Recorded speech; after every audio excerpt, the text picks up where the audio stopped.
de l'ordonnance loi numéro 71/081 du 2 septembre 1971 relative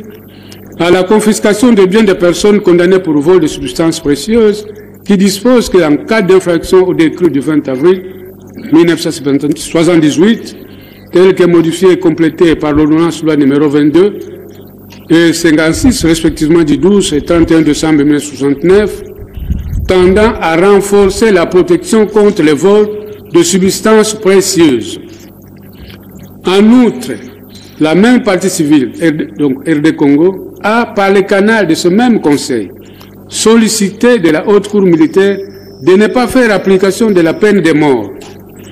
mais des peines prévues au statut de Rome, instituant la Cour pénale internationale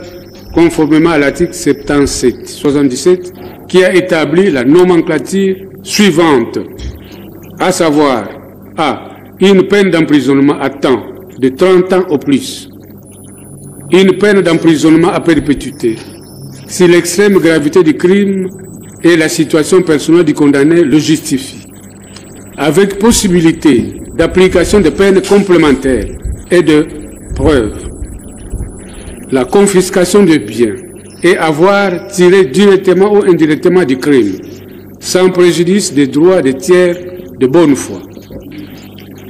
Pour le compte de l'ONG, de l'Organisation non gouvernementale de défense des victimes de crimes sans frontières,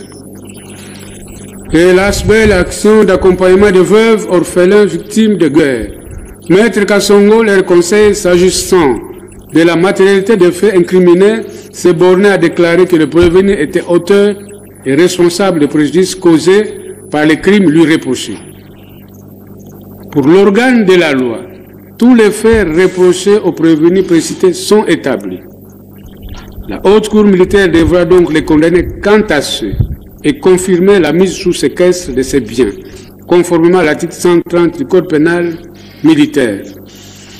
Pour étayer sa position, il a produit devant la dite juridiction, à titre de preuve, des vidéos,